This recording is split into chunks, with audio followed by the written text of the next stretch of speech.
Red టీవీలో మీ వ్యాపార ప్రకటనల కోసం ఈ నంబర్ ని సంప్రదించండి 6281747728. Hi viewers, welcome to our channel. ప్రస్తుతం మనతో పాటు సీనియర్ జర్నలిస్ట్ దాము బాలాస్ అన్నారు, వాటితో మాట్లాడారు. నమస్కారం సార్. సార్, ఇవాళతో కవిత గారి కస్టడీ అయితే పూర్తవుతుంది. మరి ఫర్దర్ గా ఏం జరిగే ఛాన్స్ ఉంది సార్? జైలుకు వెళ్లే ఛాన్స్ ఏమైనా ఉందా, లేకుంటే బెయిల్ ఏమన్నా దొరికే అవకాశం ఉందా? ఈ రోజు 10వ రోజు, ఎందుకంటే 15వ తేదీ ఆమెను అదుపులోకి తీసుకున్నారు, 16న కోర్టుకు పెట్టారు. సో కరెక్ట్గా ఈరోజు 10 రోజులు అవుతుంది. ఫస్ట్లో అయితే ఆమెను 7 రోజులు కస్టడీకి ఇచ్చారు, దాని తర్వాత 3 రోజులు ఎక్స్టెండ్ అయింది. సో ఈ 10 రోజుల్లో ఏం జరిగిందనేది బేసిక్గా మనం చూస్తే, 10 రోజుల్లో కవితకు సంబంధించి అనేక విషయాల్ని బయటికి తీశారు. అంటే కవిత ఈ పెట్టుబడుల్లో ఢిల్లీ లిక్కర్ స్కామ్లో ఒక 100 కోట్లు కవిత ఆర్గనైజ్ చేసి పంపించింది అనేది ప్రధానమైన ఆరోపణ. దాని తర్వాత ఆ లిక్కర్ బిజినెస్లో కవిత వాటా 192,80,00,000 వచ్చింది. సో ఈ రెండు విషయాల్ని ఈడీ ఎస్టాబ్లిష్ చేసింది. దాని తర్వాత ఈ 192,80,00,000ని కవిత ఎక్కడెక్కడ పెట్టుబడులు పెట్టింది అనే దాని మీద ప్రధానంగా ఈడీ ఫోకస్ చేసింది. అంటే ఇప్పుడు ఈడీకి ఉండే ఒక ప్రాబ్లం ఏంటంటే, ఈ కేసులో ఇప్పటి వరకు మనీ ట్రయల్ అనేది కనిపెట్టలేకపోతుంది ఈడీ. ఓన్లీ అప్రూవర్స్గా మారిన వాళ్ళ వాంగ్మూలాలు బేస్ చేసుకొని ఆరోపణలు చేస్తుంది కానీ, ఛార్జ్షీట్లు పెడుతుంది కానీ, మెటీరియల్ ఎవిడెన్స్ దాని దగ్గర లేదు. అంటే దాదాపు 170 పైన ఫోన్లని ధ్వంసం చేశారని ఈడీ ఆరోపిస్తుంది. దానివల్ల కూడా ఆధారాలు దొరకట్లేదనేది ఈడీ ఆరోపణ ప్రధానంగా. దాదాపు 38 కోట్ల విలువైన ఫోన్లని ధ్వంసం చేసిందని చెప్తుంది. మరోవైపు ఈ డబ్బులు ఎక్కడ చేశారు? మామూలుగానే మనీ లాండరింగ్ అంటేనే బ్లాక్ మనీని వైట్గా చేసుకునే ప్రాసెస్. సో వైట్గా తీసుకురావడం, దాన్ని ప్లేస్మెంట్ అంటారు, దాని తర్వాత లేయరింగు, దాని తర్వాత ఇంటగ్రేషన్. ఈ 3 స్టేజీలు ఎలా జరిగింది అనేది ఈడీ ఎస్టాబ్లిష్ చేయాల్సి ఉంటుంది. ఇది చేయకుండా కేసు నిలవదు. మామూలుగా ఈడీకి ఉండే ట్రాక్ రికార్డ్ ఏంటంటే, నేను చాలాసార్లు చెప్పాను, 0.42% కన్విక్షన్ రేటు. అంటే 0.5% కూడా లేదు. అది మొత్తంగా కొన్ని వేల కేసుల్ని టేకప్ చేస్తే ఫైనల్గా 26 కేసులు మాత్రమే ఫైనల్ స్టేజ్కి తీసుకెళ్ళింది. అందులో 25 కన్విక్షన్. దీన్ని పెట్టుకొని ఈడీ మనకేం చెప్తుందంటే, మాకు 99% కన్విక్షన్ రేట్ అని చెప్తుంది.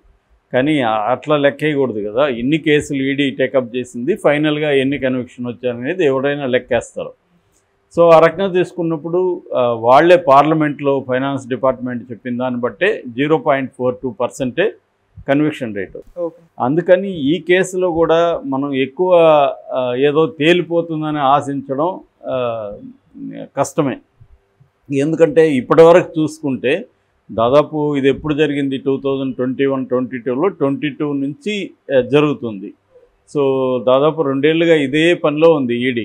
అయినప్పటికీ కూడా ఇప్పటి వరకు ఏ రకమైన కాంక్రీట్ ఎవిడెన్స్ లేదు. కవిత కూడా ఏం ఆరోపించింది, మొన్న కోర్టుకి ఆమె తీసుకెళ్ళినప్పుడు, మీడియాతో వెళ్తున్నప్పుడు వస్తున్నప్పుడు మీడియాతో మాట్లాడింది.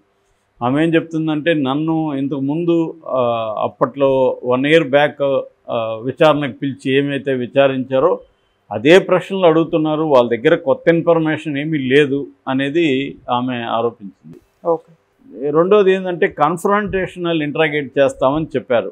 ఒకటి సమీర్ మహేంద్రు, అతను ఎవరంటే ఇండోస్పిరిట్ కంపెనీకి ఓనర్ అతను. ఇదంతా కూడా ఈ స్కామ్ ఎలా జరిగింది, 2021-22లో న్యూ లిక్కర్ పాలసీ పెట్టారు ఢిల్లీలో. అంతవరకు గవర్నమెంట్ అమ్ముతున్న దాదాపు 39 జోన్లు ఉన్నాయి. అందులో 839 షాపులు ఉన్నాయి. ఆ షాపుల్ని వీళ్ళు ఏం చేశారంటే ప్రైవేట్ పరం చేయడానికి ఈ పాలసీని తీసుకొచ్చారు. దానివల్ల 9,500 కోట్ల ఎక్స్ట్రా ఆదాయం వస్తుందనేది వాళ్ళు అంచనా వేశారు. అయితే దీన్ని ఈ ఇండోస్పిరిట్ కంపెనీ ద్వారా కవిత మ్యానిపులేట్ చేసి, కవిత, మాగుంట రాఘవరెడ్డి, అరబిందో శరత్చంద్రారెడ్డి వీళ్ళు సౌత్ లాబీగా ఫామ్ అయ్యి, ఈ సౌత్ లాబీ కేజ్రీవాల్ దీంతో మాట్లాడి మేము పార్టీకి 100 కోట్లు ఫండ్ ఇస్తామని చెప్పి ఆ పాలసీని తమకు అనుకూలంగా మార్చుకొని ఆ షాపుల్ని తమకు అనుకూలంగా చేసుకున్నారనేది ఆరోపణ. అప్పట్లో లెఫ్టినెంట్ జనరల్ సక్సేనా దీని మీద సిబిఐకి ఆదేశించాడు. ఎందుకంటే సురేష్ కుమార్ అనే సెక్రటరీ ఆయనకి లెటర్ రాస్తే ఆయన దాని మీద ఆరోపించాడు. అప్పటి నుంచి రకరకాల అరెస్టులు అయినాయి. ఈడీ మీద కూడా టార్చర్ చేస్తున్నారనే ఆరోపణలు సాక్షాత్తు ఆప్ ఎంపీ సంజయ్ సింగ్ మాట్లాడాడు. దాని తర్వాత ఉప ముఖ్యమంత్రి మనీష్ సిసోడియాని అరెస్ట్ చేసి దాదాపు 1 year అవుతుంది. సో ఇలాగ ప్రధానమైన వాళ్ళందరూ దీంట్లో అరెస్ట్ అయ్యారు. ప్రధానమైన వాళ్ళందరూ కూడా అరెస్టులు అయినా కూడా ఏ రకమైన ఆధారాల్ని ఈడీ ప్రవేశపెట్టలేకపోతుందన్న విమర్శ ఉంది. సుప్రీంకోర్టులో కపిల్ సిబాల్ కూడా ఇదే చెప్పాడు. ఇప్పటివరకు వీళ్ళు బలవంతంగా వాళ్ళని టార్చర్ చేసి కొట్టి భయపెట్టి వాళ్ళ దగ్గర అప్రూవర్గా వాళ్ళని మార్చి వాళ్ళ దగ్గర వాంగ్మూలాలను తీసుకొని ఆ వాంగ్మూలాలను బేస్ చేసుకొని కేజ్రీవాల్ మీద కానీ కవిత మీద కానీ కేసులు పెట్టి అరెస్ట్ చేస్తుంది. కానీ వీళ్ళ దగ్గర ఏ రకమైన ఆధారాలు లేదు. ప్రొసీడ్స్ ఆఫ్ క్రైమ్ అంటారు ఎప్పుడైనా. ఆ ప్రొసీడ్స్ ఆఫ్ క్రైమ్ అంటే క్రైమ్ నుంచి వచ్చిన లాభాలు ఏదైతే ఉందో దాన్ని ఎస్టాబ్లిష్ చేయలేకపోయింది ఈడీ. అది ఇంపార్టెంట్ అనేది ఆయన కూడా మాట్లాడినాడు. బట్ సుప్రీంకోర్టు ఏం చెప్పిందంటే మీరు రాజకీయ నాయకులు కాబట్టి డైరెక్ట్గా సుప్రీంకోర్టుకి వచ్చి బెయిల్కి ట్రై చేస్తే ఇవ్వలేము, మీరు కింద ట్రయల్ కోర్టు నుంచే రావాలి. కాకపోతే అని చెప్పినప్పుడు సిబాల్ ఏంటంటే ట్రయల్ కోర్టు లేట్ చేస్తుంది అని చెప్తే లేదు త్వరగా ఇమ్మని దీని మీద విచారించమంటామని సుప్రీంకోర్టు చెప్పింది. దానివల్ల ఇప్పుడు ట్రయల్ కోర్టుకి ఈరోజు ప్రవేశపెడుతున్నారు. So trial court bail petition కూడా ఈరోజే విచారణకు వస్తుంది. సో బెయిల్ పిటిషన్ విచారణకు వచ్చినప్పుడు ఈరోజే తేలుతుందా లేకపోతే రేపో ఎల్లుండికో పోస్ట్పోన్ అవుతుందా అనేది ఒక ఆప్షన్. రెండో ఆప్షను వీళ్ళు ఈడీ ఇంకా మాకు కస్టడీ పొడిగించండి అని అడిగే అవకాశం ఉంది. బెయిల్ తర్వాత ముందు కస్టడీ పొడిగించండి. ఒకవేళ కస్టడీకి ఇస్తే బెయిల్ పిటిషన్ మీద విచారణ వాయిదా వేసినా వేస్తారు. మూడవది బెయిల్ రిజెక్ట్ చేసి కస్టడీ కూడా రిజెక్ట్ చేసి ఈమెను జైలుకి అంటే జ్యుడిషియల్ కస్టడీకి పంపే అవకాశం ఉంది. జ్యుడిషియల్ కస్టడీకి కానీ పంపితే ఈమె తిహార్ జైలుకి వెళ్ళే అవకాశం ఉంది. ఎందుకంటే ఆల్రెడీ దీంట్లో నిందితులు తిహార్ జైల్లోనే ఉన్నారు. ఇప్పటికి కూడా మనీష్ తివారీ తిహార్ జైల్లోనే ఉన్నాడు. రాకేష్ చంద్రశేఖర్ అతను పదే స్వాగతం అక్క అని ఈమెని పిలుస్తున్నాడు తిహార్ జైలుకి. సో అతను ఉన్నాడు. ఇలాగా దీని నిందితులు తిహార్ జైల్లో ఉన్నారు కాబట్టి ఈమెను కూడా తిహార్ జైలుకి పెట్టే అవకాశం ఉంది. అప్పుడు వీళ్ళు ఏం చేస్తారంటే ఇక్కడ బెయిల్ రిజెక్ట్ అయితే మళ్ళీ హైకోర్టుకి వెళ్ళాల్సి ఉంటుంది, ఢిల్లీ హైకోర్టుకు. అక్కడ రిజెక్ట్ అయితే అప్పుడు సుప్రీంకోర్టుకి వెళ్ళాల్సి ఉంది. ఈ process it will take time. రెండోది ఏంటంటే నేను ఇంతకుముందు కూడా చెప్పాను, ఈ పిఎంఎల్ఏ అంటే prevention of money laundering act 2002లో సెక్షన్ 45లో ట్విన్ కండిషన్స్ అనే ఒక క్లాజ్ ఉంది. అదేంటంటే బెయిల్ ఇవ్వాలంటే 2 కండిషన్లలో ఎనీ కోర్టు ఫాలో కావాలి. ఆ 2 కండిషన్లు ఏంటంటే ఈ ముద్దాయి ఈ కేసులో నిర్దోషని కోర్టు నమ్మాలి, అది నెంబర్ 1 కండిషన్. నెంబర్ 2 కండిషన్ ఏంటంటే సెకండ్ కండిషన్ బెయిల్ ఇచ్చిన తర్వాత వీళ్ళు నేరం చేయరు ఈ ముద్దాయిలు అని కూడా కోర్టు నమ్మాలి.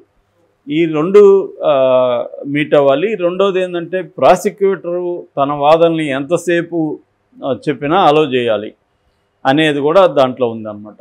అంటే మామూలుగా ఐపీసీ సిఆర్పిసి కింద బెయిల్స్ డిస్కషన్కి వచ్చినప్పుడు మ్యాక్సిమం 15 minutes లోపడే బెయిల్ మీద చర్చించండి, మెరిట్స్ లేక వెళ్ళొద్దండి అని సుప్రీంకోర్టు అనేకసార్లు చెప్పింది. కానీ పిఎంఎల్ఏలో అలా ఉండదు. పిఎంఎల్ఏలో ఏంటంటే మెరిట్స్ లేక కూడా వెళ్ళాల్సి వస్తుంది. ఎందుకంటే బెయిల్ ఇవ్వాలంటే నిర్దోషని కోర్టు నమ్మాల్సి వస్తుంది.